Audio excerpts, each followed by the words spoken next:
SEO? How does it? If somebody is just getting into business, what is SEO? What can we? How can we explain it to them so they understand it better? Yeah. So what I like to really think of is SEO or search engine optimization is really helping you to be able to manipulate search engines so that you can show up higher as your business. So if somebody's looking for a plumber, they're going to go to Google, Yahoo, plumber, wherever close by their house. Most people want to specialize or get a little bit closer, so you'll notice usually that it's something local to where they're at, is what they're searching for. And so we want to just kind of give you guys some tips or tricks on things that you can do to be able to show up a little bit higher and easier. And so, yeah. So really, with SEO, search engine optimization, right? Correct. So it's all about helping you be found better when people do searches. Yes. Cool. I like it. So what are things that people should be doing? Like if you have a business owner that say they're relatively new to the online marketing space, what should they do? Maybe they don't know a ton about how it all works. Like actual things that someone can go do today to help improve their own SEO for their website. The first place we usually start with most customers is going to be with their own, and that it's mobile friendly. That's a big one recently with a lot of the different changes Google's been making. Is we're noticing that the search for desktop and the search for mobile are not the same anymore. They're changing more and more, and so it's important that we address how well your website is going to work to attract customers for one, and then once you've got that customer, how well is it going to convert that customer into an actual patient or customer, whatever it may be for you. I don't see in mobile, so it's not just even mobile responsive anymore. It's more than that, yeah. So Google is now penalizing companies that are not mobile friendly. So if your site does not scale down and give somebody a mobile friendly thing, and if you go to Google and do a search for mobile friendly search, it'll actually give you there's a bunch of tools that will tell you if your site is compliant or not. The one that I usually like to go to, I think it's called Google Developers, and so that's a great trick to go and at least see where you stack up with the site is. Yeah. That's cool. The next thing that I would tell somebody is if you've got your website, you're there, you've done that, do you have a local listing on Google Business? It's really important that you have that Google Business account and that you have that information for you. We notice a lot of companies will actually have had somebody already set that up for them, whether it be the yellow page advertising or something else. They've got somebody that set that up for them. Or maybe Google just found their information out there and it's created one, but it's never been claimed. So if you can get that claimed and start doing some of the things in there, it'll is make sure that you do all the photos. So it'll give you like a little task list of things to do. It's important that you make sure that you get all of your photos. This is also one of the ways they verify that you're a legitimate business. So they want business pictures of the front of your office, the exterior of your office, people working in your office. And so it's one of the ways they can tell if it's real or not. And they want that uploaded into your listing, basically. Yeah. To show off. Business, that's where you can actually claim your business if you haven't already done it. And that's google.com/business. Good. Get some notifications here. Good. So if you guys have questions about website design, SEO work, let us know. We'd love to help you out with those. I told you I get notifications in here. It's my team hard at work. We're doing social media for other people. So the Google listing, get your listing on there for your business with address and things. Now that does help with maps too, right? Yeah, so that's how you correct your maps. Also, if you've got an issue with your maps where somebody's trying to get to your business and they're going to the wrong location, this is where you can actually change that or fix that and make sure you address that. While you're in there, the one thing that we always tell people is look at what categories you have. A little SEO trick for you here is priority listings. So the first one is the most important one. So if you're a dentist, you want to put dentist. If you're a pediatric dentist, we want to put pediatric dentist. If you want to show up for dental implants, and that's more important to you than just general dentistry, we want to put dental implants. So that should be your first one, basically. So whatever your first category, it's really important that you set those in order as to how important they are for you. I think you can add up to about 10. It used to only be 5, so you can add more listings on there if it's been a long time since you've been in there. Go and add more things that you can do, or more category specific to your business. Awesome. So here's a big question, and I hear this a lot from my side doing the social media things for people. Should I be on Google Plus? What are some things that you guys tell them about the whole Google Plus? What is it? Why should we use it? Sure. Google Plus and Google Business now are kind of one. We have so many different people saying, "Hey, what is it or where is it?" Highly recommend Google Plus. Google Plus is Google's social network. Never really quite took off the way they wanted it to, but it's still a very important place. And I always tell people if Google has a platform that you can go and post information and content, I'm guessing they're going to weigh that heavier than somebody else's. Yeah. But they do weigh all social media. It's important to be doing because Google looks at that and looks at the interactions and different things. So it's important that you're supplying information and content to all of those different directories that will benefit you from an SEO standpoint. No, and I agree, and I think that's one thing that people don't realize too is like your Facebook business page is indexed by Google, your Twitter account is indexed by Google, even Pinterest can pull up in your searches sometimes. So that's another good reason to use social media for your business is because it can influence your ability to be seen on a search. Not to mention just your website showing up on search, but even having your Twitter account and your Facebook pages, so you can kind of get more than one listing on one page search. Sure. If you've got good content and keywords and things like that you're using on those. So, and do not do business on on Facebook as a personal page that is not indexed by Google. You won't ever be found. It's not going to help you at all. So, not to mention, it's actually against Facebook's policies. They can delete your page, so don't do that. So, what are the things that what are the common things that you see business owners do that totally shoot their SEO in the foot? Like they don't even realize that they're making it harder for people to find them in search. One thing is I see a lot of people that come in and say, "Oh, I want a clean design, and I want to have just really minimalistic, and I don't want any content on my homepage or different things." Google is actually looking for 2,000 words of content on your homepage right now, and so if you don't have content and information, Google's never going to be able to help you. I always refer to Google as a giant index. If you're trying to find something, you better have content or information around that. Because if you expect to be found for something, you need to have that information on your website because Google's not going to know what you're thinking. I always joke with my wife, but I can't read her mind. Google can't read your website either. And so make sure that you realize that Google can't read what you want it to. It only can read words. It's at the end of the day, it's a robot. It's a giant system that is taking that content or information that's on your site and spitting out results. Nice. That makes a lot of sense. So how you design it is very important on your site, basically. There's a lot of people are doing things that they think are cool, but not realizing that Google's going to dock them for that. Yeah, I mean, a perfect example of this is Flash websites. We can do some really cool things with Flash, but Google and some of the other search engines don't like Flash. In fact, you will be penalized for having Flash on your website if you want your site to be all cool and have nifty little things as it comes in. That can really hurt you. Speed of your website. One that we've been playing a lot with recently is speed, trying to speed up our websites, get them to be able to deliver content faster and quicker. So a lot of times, simplifying what your site is doing as far as sliders or images and minimizing some of those things or making sure that you have hosting that's going to be able to cache some of that stuff and then deliver it a little bit quicker. So we try to make sure that a website is under 4 seconds in load time. So that's an important one to realize. Wow. Is you need to be loading pretty fast. Yeah, no, that's great. Even the order of how your page loads makes a big difference. Correct. Whether you have your graphics up here, whether you have text.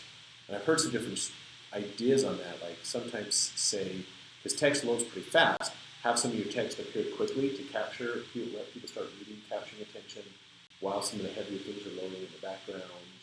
But there's a lot of ways you can do it to speed up your site.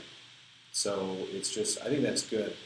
And sometimes I go into like our Google Analytics and see what are speed load times, just to get some ideas of, these pages load pretty slow. No wonder we're getting people who abandon the page. Yeah, Google Webmaster Tools, if you're not using that, is a great tool for someone. It will give you a lot of insight on what you're doing from an SEO standpoint or not doing from an SEO standpoint. So that's another one that if you don't have set up Google Webmaster Tools, Google has lots of tools to help make our lives easier or more difficult, however you want to look at it. So, yeah. No, that makes a lot of sense. They do have, especially for helping you understand your website, I think has some of the best tools out there. Correct. Making a big difference for you. And most of them are pretty free. Yeah, there's not many tools that they have that are paid, so it's usually free stuff. There are things that they charge for, like the pay-per-clicks. That's how they make their money, honestly. But yeah. So that's a good thing. Let's talk about that for a second. Pay-per-click. What is that? I mean, how do people get involved with that? Where does that, when those ads are shown, because really that's buying an ad, basically. Where do those ads show up? So with Google pay-per-click or Google AdWords, it can be referred to as either one. Realistically, those can be showing up in lots of different places now. The most common ones are right above your map listings or your organic listings. You'll usually have 4 listings now. It used to be 3 listings. They've increased that to 4 listings. Some other things coming down the pipeline for them is you're going to notice where we have our local listings, there's going to start to be one that is a paid listing. So you can pay to be on the Google Maps. And so that's starting to come down. We've seen it in a couple states where you can actually, if you go to the map section area, you'll notice paid ads now. And that's done via the location extension.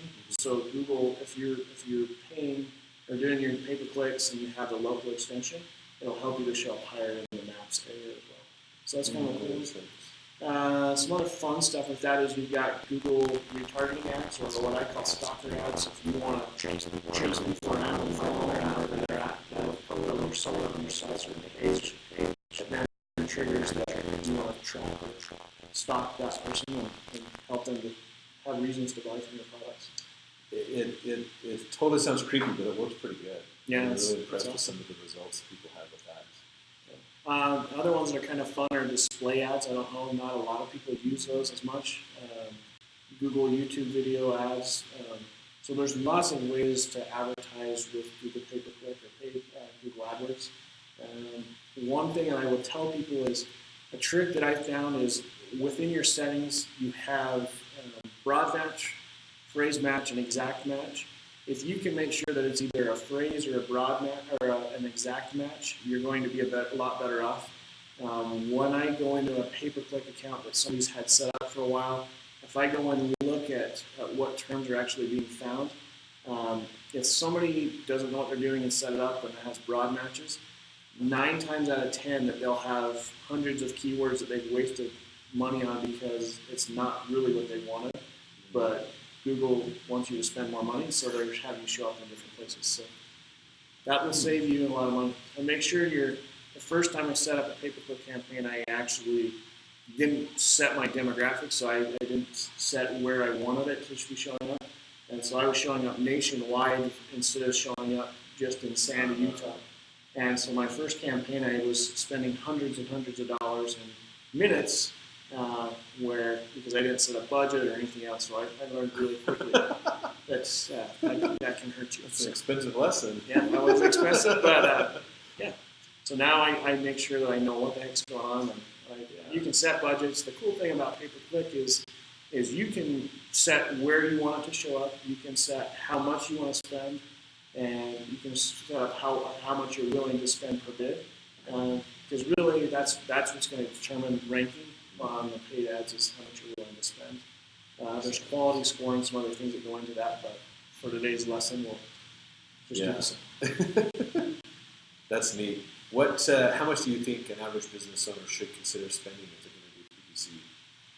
It really depends on how far they want to reach. I always tell people $300 is $10 a day. Most customers are spending anywhere from $2 to $5 a click, and that's pretty generalized. There's people that can spend a lot less than that, but that's a good kind of ballpark. I figure it takes 10 clicks to get a call or an email sent off to you. So interesting. You know. So if you're doing 10 a day, that's one, maybe 2 clicks. Maybe a click a day or a click every other day as far as like lead generation. Correct. Interesting. I've found that my typical heating and air guy is going to spend $50 to generate a solid lead. Wow. That's pretty interesting. So if you guys have questions as well, let us know. Have questions about website design, SEO, PPC, those kinds of things. We're here to answer your questions for you today on those. So what about the whole push with like video? Because I know Facebook is doing a ton of video. Most social networks do a lot with video now. They encourage you with video. Does Google really encourage you if you have videos like on your website, those kinds of things? Does that actually help your website out? So how I explain it from an SEO or search engine perspective is... Where do I start? Okay, we'll answer that in just a second. Go ahead.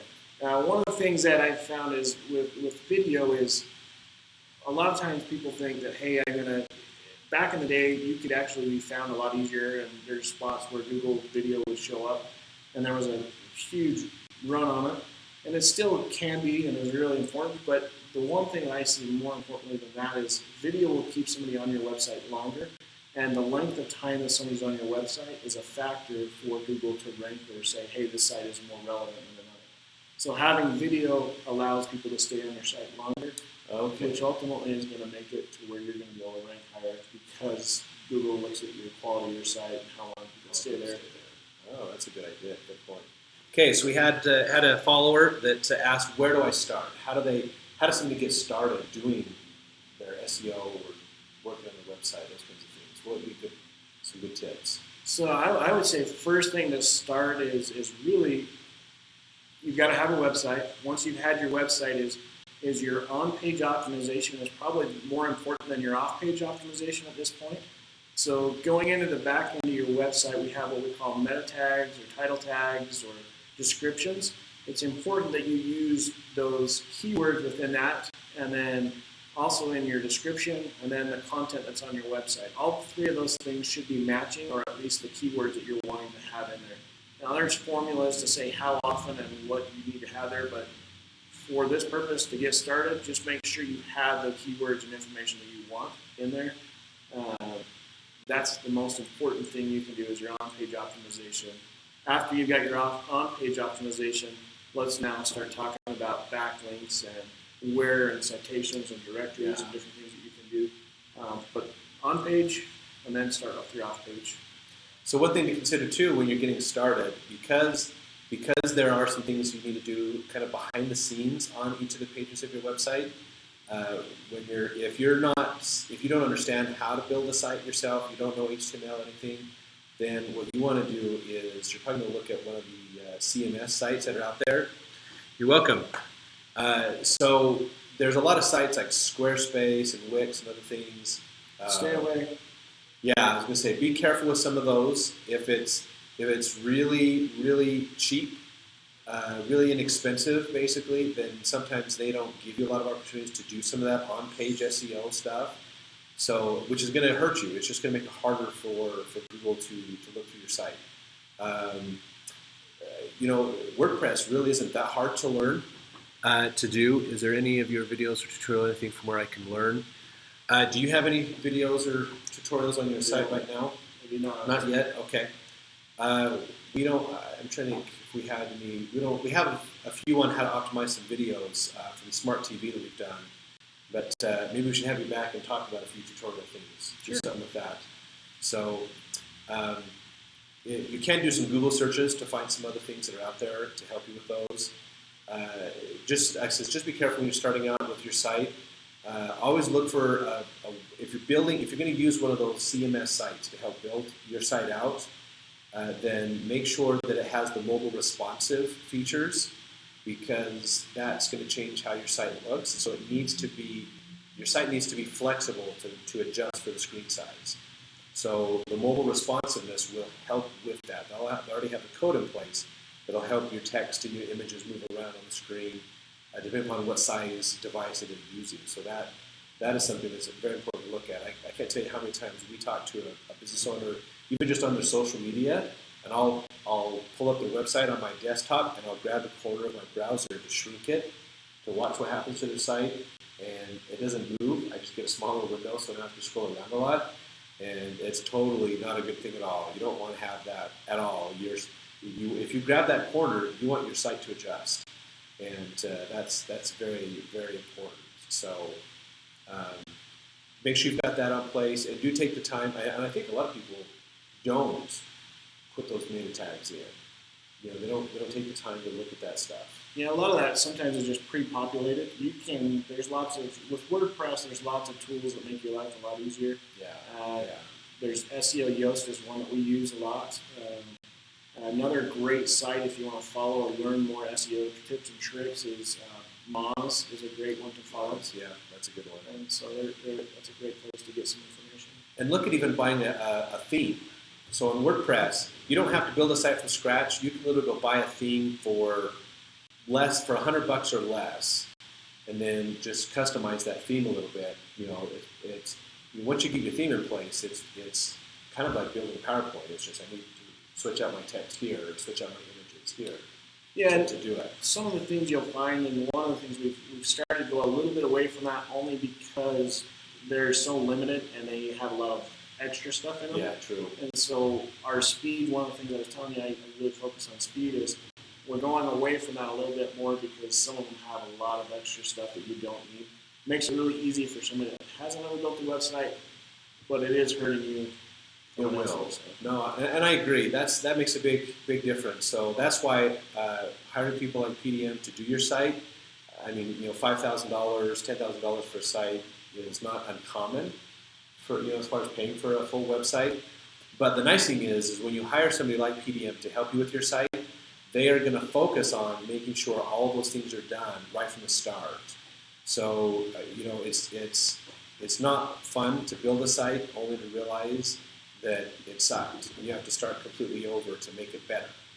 So if you work with a professional, then they'll already know what needs to be happening. Okay, we've got to have mobile optimized. We've got to watch our speed. So let's check those page load times and make sure do we have too many images or graphics and things. And hopefully, I don't think we've completely learned this lesson, but hopefully people really catch on to one of the problems that happened to the old websites. If you remember back in the late 90s, early 2000s, when Netscape used to be around, they had lots of bells and whistles and flashy stuff on their sites. And it's like, okay, all that takes time to load, all that takes time to render and to do. We don't need cool, flashy sites. You don't need a whole lot of stuff like that anymore. It's dumb to have a lot of that. Yeah, we're finding that the trend is actually lessening what you have on there. The last site I built, I didn't even have a slider on it. It was just one static image, and we're seeing more and more of that kind of stuff happening. If you look around, you'll notice even some of the bigger players are starting to lessen what they have as far as moving and interacting stuff. Yeah, that makes sense. It helps a lot for load times too, yeah, especially on mobile. So thanks everybody for joining us today. If you have any other questions, always feel free to let us know. If you want to, if you always have questions about online marketing, use the SMRT TV hashtag, and we'll answer you. So follow us on there. We do have on YouTube all of our past episodes. So go ahead and subscribe to our YouTube channel. You get updated with all of the past episodes we have. Thanks again for watching, and thanks Victor for coming in today to talk with us. We're going to have you come back and even talk more about some of those basics of website design. Okay, so it'll be a really good one to do. So we'll talk to you guys later. This is the fun part, getting everything turned off.